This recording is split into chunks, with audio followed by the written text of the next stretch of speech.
내가 올해는 진짜 갓생을 산다. 올해 초에는 그랬지. 원래 연초에는 다 그러잖아. 한 해의 상반기가 저물어가는 지금 후회하시는 분 계실 텐데요. 이것만 바꾼다면 지금부터라도 새롭게 변화된 인생을 사실 수 있을 거예요.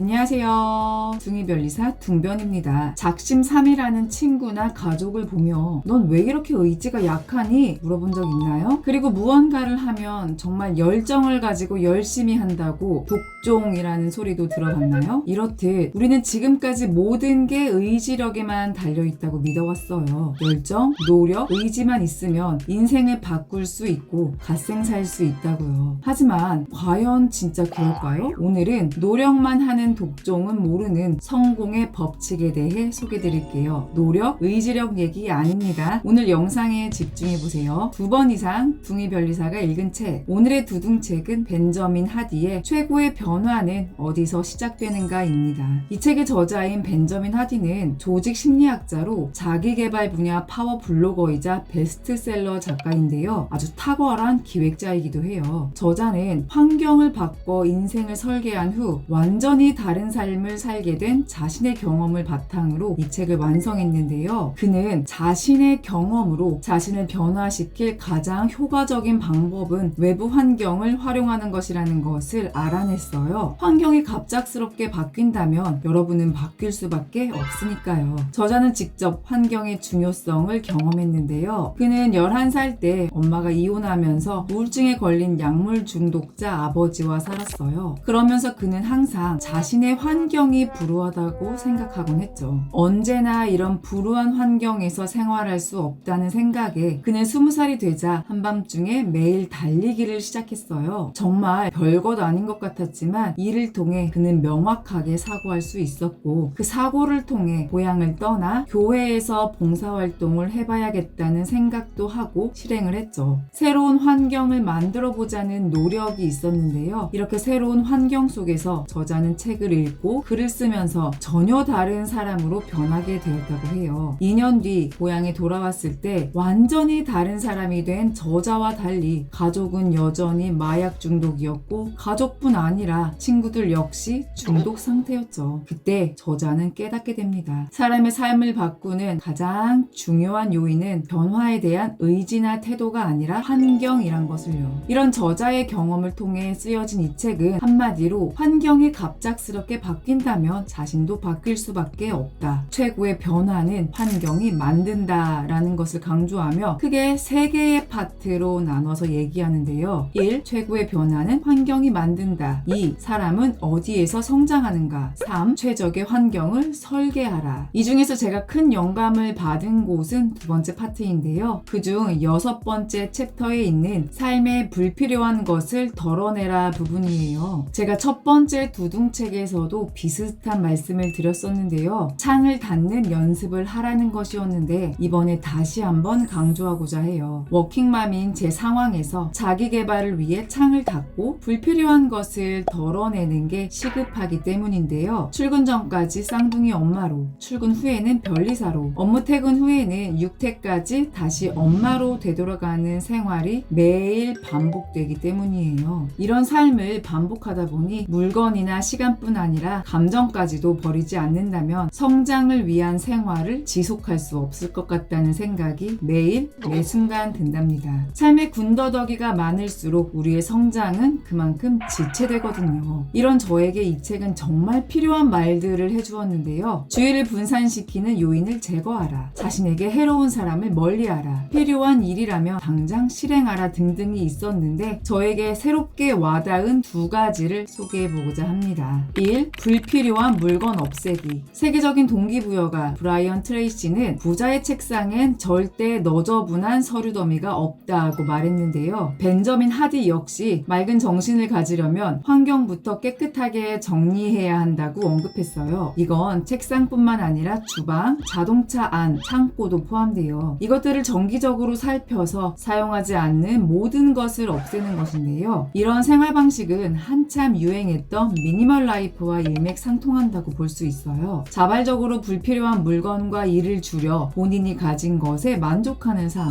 즉 단순한 생활 방식이 미니멀리즘이잖아요. 물건을 적게 소유하면서 생활이 단순해지고 마음과 생각이 정리되면서 오히려 삶이 더 풍요로워지고 윤택해질 수 있습니다. 지금 당장 여러분의 책상, 아니 지금 보고 있는 핸드폰이나 컴퓨터부터 단순하게 정리해보세요. 핸드폰에 열려있는 수많은 앱들, 컴퓨터의 수많은 창들을 먼저 닫아보세요. 그리고 여러분의 책상도 정리하면 더 좋고요. 깔끔하게 정리된 내 책상과 그 위에 있는 컴퓨터를 보는 것만으로도 여러분의 마음을 편안하게 해줄 것입니다. 뭔가 바뀌는 게 느껴지시나요? 이 나쁜 선택지 제거하기. 우유부단하다. 어물어물 망설이기만 하고 결단성이 없다는 말인데요. 무언가를 결정하기란 정말 어렵죠? 그리고 왜 항상 인생에서의 선택지는 한 개가 아니라 2개 이상인 걸까요? 이건 우리가 너무 많은 선택지를 주려고 하기 때문입니다. 뭐 하나라도 포기하고 버리기가 아까운 거죠. 그래서 많은 선택지를 가지려 하는데요. 선택의 폭이 넓어지면 당연히 결정을 내리는데 어려움을 겪게 돼요. 그리고 그 너무 많은 선택지는 우리를 우유부단하게 하고 결정하는데 어려움을 주는 거죠. 그래서 저자는 선택지가 적을수록 확고한 선택을 할 수 있다고 강조하며 주의를 분산시키는 선택지를 제거하라고 말했어요. 이건 기회의 비용을 생각하면 될 것 같아요. 기회비용은 어떤 선택으로 인해 포기된 가치들 가운데 가장 가치가 큰 기회를 말하는데요. 즉, 내가 하나를 결정하기 위해 포기한 가장 가치가 큰 것을 말해요. 모든 결정에는 기회비용이 따를 수밖에 없어요. 운동을 위해 맛있는 음식을 포기하는 것 같은 거죠. 하지만 특정 선택에 전념하게 되면 기회비용은 사실 문제가 되지 않습니다. 농구 황제 마이클 조던은 일단 결정을 내리면 두 번 다시 생각하지 않는다라고 말했는데요. 이는 곧 자신의 결정을 전적으로 신뢰한다는 얘기죠. 자기 스스로를 믿기 때문에 자신감이 높아지고 이러한 자신감은 이 선택을 통해 포기하는 것이 있더라도 그것에 대한 두려움이나 의문을 갖지 않게 된다는 것입니다. 진정으로 전념하기 위해 희생이 따른다는 것을 받아들이고 믿는다면 여러분의 선택지는 어느새 한 개만 남아있을 것입니다.